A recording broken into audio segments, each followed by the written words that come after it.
Now, Reese, you got an advance copy of the book. Who was the one who kind of put it in your lap and said you need to read this and make it into a movie? Well, it was actually Cheryl. Reached out to you. Cheryl reached out to me through my agent and through her book agent at Knopf. And 4 months before the book was published, and they asked her, who she wanted to send the book to, and she said, "Well, I'd really like to have Reese play me in a movie." And so she sent it to me, and I was just kind of thinking about starting a production company because I was kind of feeling like I didn't love a lot of the things I was reading for women out there. And I read it in 48 hours. I was just in a puddle of tears, but happy tears, because I think it's a very hopeful movie. And it was like midnight, and I called my agent, and I said, "I don't know who this woman is, but I have to talk to her tomorrow." And they got me her number, and I called her. And I just said, beyond ever making this into a movie, this is one of the most beautiful books I've ever read in my entire life, and you're going to change people's lives. It's going to give people hope where they have none.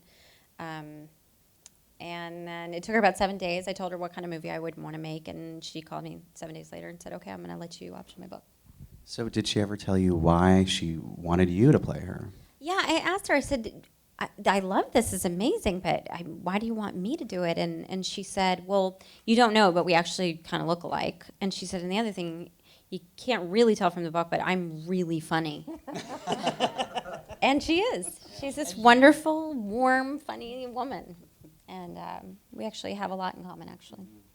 As actors, what was it like to have her as a resource every day on set? Was it intimidating? Did you embrace the opportunity to just ask her questions nonstop? Yeah. Absolutely. I mean, there is no greater resource. She was our touchstone. At any given moment, if I sort of felt myself wandering, or if I started to get up in my head about things that, frankly, you don't need to be up in your head about, technical stuff, or worrying about whether or not I'm showing up in the right way or any of that stuff, I just had to turn around, and Cheryl was there. And you just remember immediately and intimately why you're making what you're making. And she was the emotional touchstone. She was our great sort of integrity generator. I mean, she was there, her husband was there. Her daughter actually plays the young version of her in the film. So that's her daughter. And her daughter was working with Laura. And so it was it was very much a family affair, and we all became very close. And, and we all had dinner all the time, still do. Have too much wine and cry and stuff. Because she was so involved in the process, was it less nerve-wracking to finally show her the final product?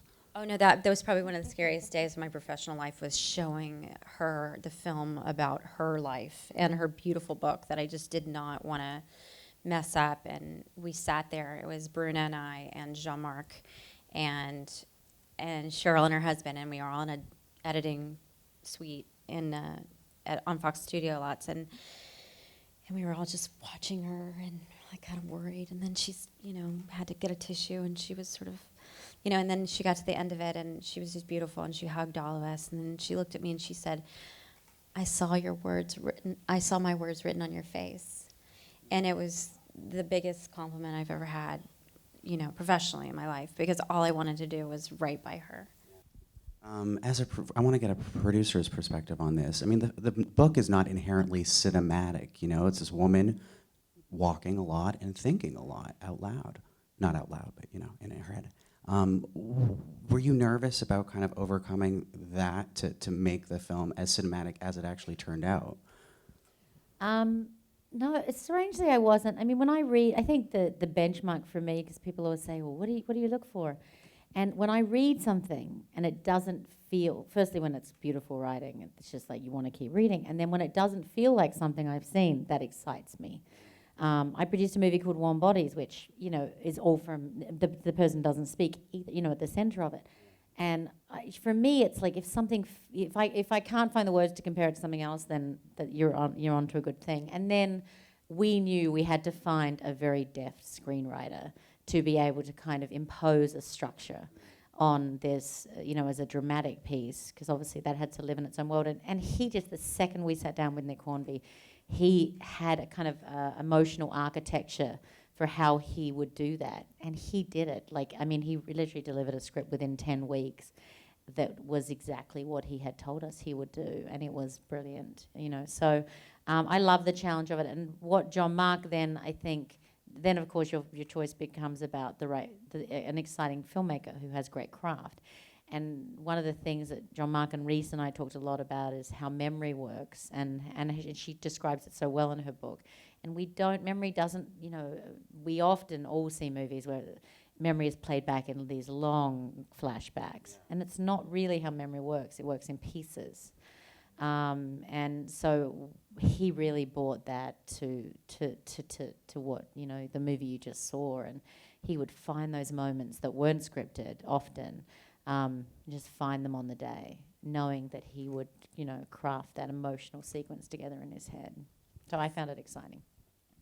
What was the reason behind starting up this production company? Was it initially because, you know, you saw a lack of great female roles out there and you wanted to create films for yourself, for Laura, for other actresses, you know, to inhabit these roles? Yeah, about 3 years ago, I was taking out a comedy pitch to all the different studios, and so I sat with each head of the studio, and I talked to them for like 30 minutes about what else they were developing for women, and literally all the studios except for one were developing nothing for a woman, for a female lead. And I was kind of astounded. I think for 3 months, I went to every dinner party going, do you know they're not developing any female leads at blankety blank studio? I mean, can you believe that? And, you know, eventually I started complaining so much about it. My husband said, I mean, are you going to just complain about this, or are you going to do something about it? Because I know you, and you're like the kind of person, if you see a problem, you fix it. So he's like, why don't you, you know, do this? And that encouragement meant everything to me. And then I got Wild, and I bought Wild with my own money, and then I was like, oh my God, I have this amazing book, now what do I do? And that's when I called Bruna.